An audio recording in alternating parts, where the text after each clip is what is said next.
Friend, હું છું કીરુ અને કીરુસ કિચનમાં તમારા બધાનું સ્વાગત છે। આજે આપણે બનાવવાના છે લીલવાની કચોરી, એટલે કે લીલી તુવેરની કચોરી। અત્યારે માર્કેટમાં મસ્ત તાજી તુવેર આવે છે, તો બનાવવાની પણ મજા આવે અને ખાવાની પણ મજા આવે। તો ચાલો આપણે જોઈ લઈએ એમાં શું શું વાપરવાનું છે। આ છે ફ્રેશ તુવેરના દાણા, જે મેં 500 ગ્રામ લીધા છે।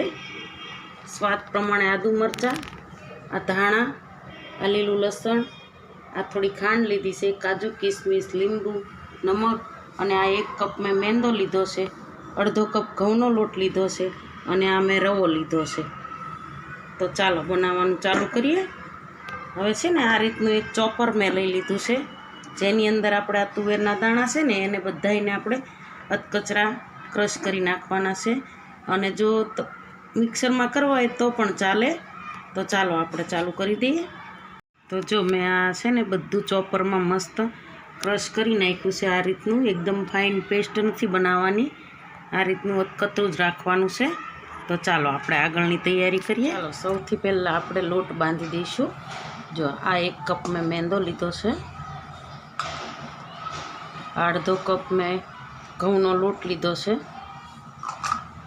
અને આ 1/2 કપ મેં રવો લીધો છે। હવે સરસ રીતે બધું મિક્સ કરી દઈશું આપણે પહેલાં,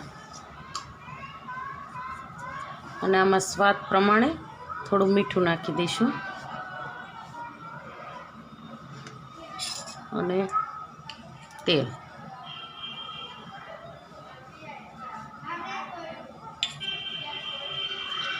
હવે છે ને આનો સરસ કડક એકદમ મસ્ત લોટ બાંધવાનો છે।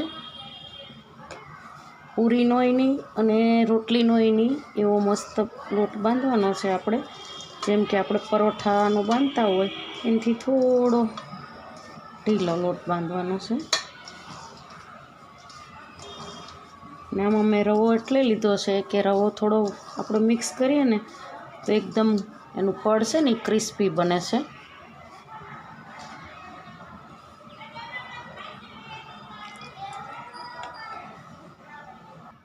તો જો આપણો લોટ બંધાઈ ગયો છે, આ રીતનો પરોઠાનો હોય ને એનાથી થોડો આપણે ઢીલો બાંધવાનો। અને આ જો આટલું મારે 1 કપમાંથી અડધો કપ પાણી વપરાણું છે। તો આપણો લોટને હવે આપણે 5 થી 10 મિનિટ માટે રહેવા દઈએ, ત્યાં સુધી બીજી તૈયારી કરી લઈએ। તો ચાલો આપણે ગેસ ઉપર એક જાડા તળિયાવાળી કઢાઈ મૂકી દીધી છે। હવે એની અંદર પહેલાં આપણે તેલ લઈ લઈશું।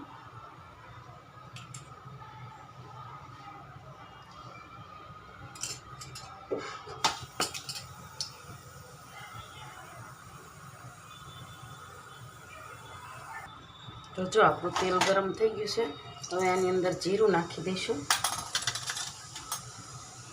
થોડી હિંગ નાખી દઈશું, અને સૌથી પહેલાં આપણે કાજુ કિસમિસ નાખી દઈશું।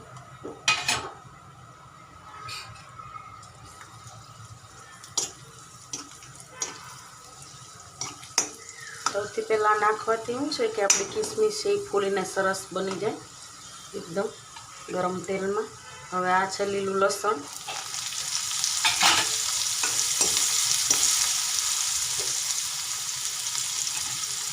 આ છે આદુ મરચાંની પેસ્ટ, જે આપણે આપણા સ્વાદ પ્રમાણે લેવાની।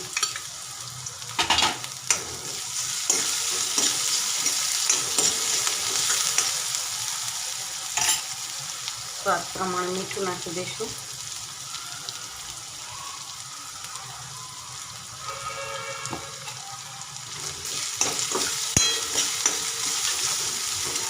હવે આપણે આજે તુવેરના દાણા ક્રશ કરેલા હતા તે એડ કરી દઈશું અંદર।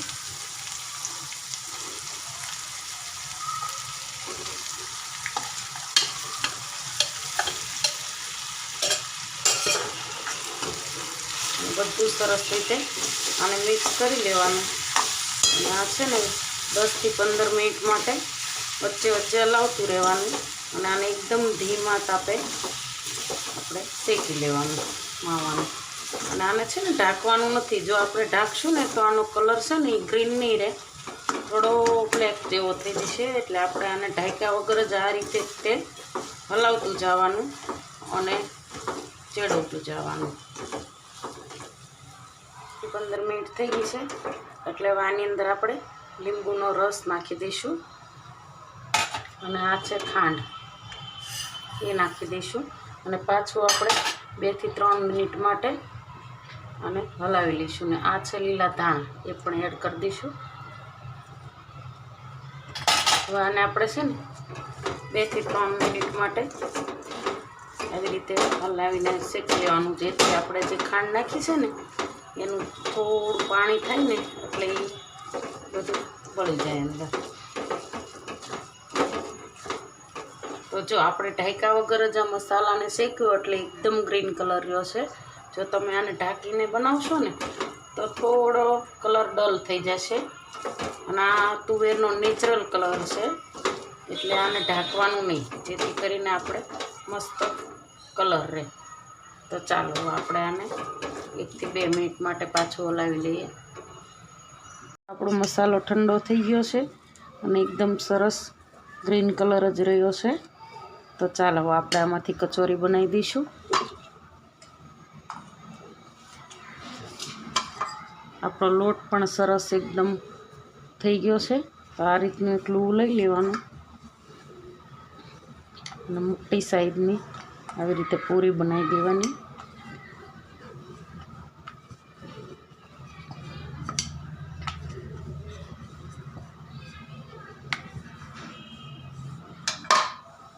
હવે આની અંદર આપણે આ સ્ટફિંગ ભરી દઈશું.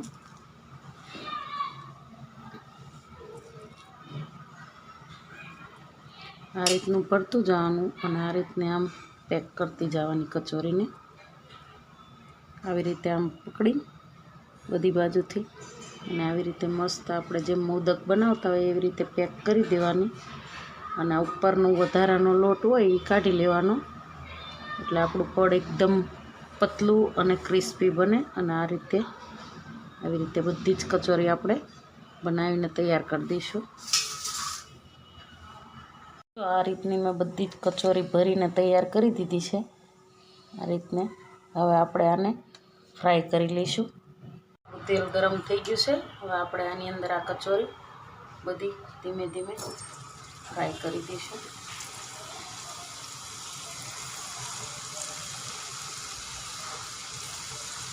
અને આને છે ને એકદમ ધીમા ગેસ ઉપર તળવાની છે, બહુ ફાસ્ટ ગેસે નથી તળવાની એટલે આપણું પડ એકદમ ક્રિસ્પી બનશે. તો જો આપણી કચોરી એકદમ મસ્ત ક્રિસ્પી બનીને તળાઈ ગઈ છે. જો એકદમ મસ્ત બની છે, ક્રિસ્પી એકદમ કડક પડ બન્યું છે. આપણે રવો નાખ્યો હતો ને એટલે આપણું એકદમ ક્રિસ્પી પડ બન્યું છે. તો ચાલો આપણે આને સર્વિંગ પ્લેટમાં લઈ લઈશું. જો આપણી કચોરી બનીને તૈયાર થઈ ગઈ છે, એકદમ ક્રિસ્પી અને મસ્ત કડક બની છે. જો આ રીતે જોઈએ ને આપણે તો મસ્ત એકદમ બની છે. હું તમને એક ખોલીને બતાવું. અંદરથી પણ હજી આપણો એકદમ ગ્રીન કલર જ રહ્યો છે. જો તો ખાવામાં એકદમ ટેસ્ટી અને સરસ એવી આપણી કચોરી બનીને તૈયાર થઈ ગઈ છે. તો ચાલો હવે આપણે મળીએ નેક્સ્ટ વિડીયોમાં.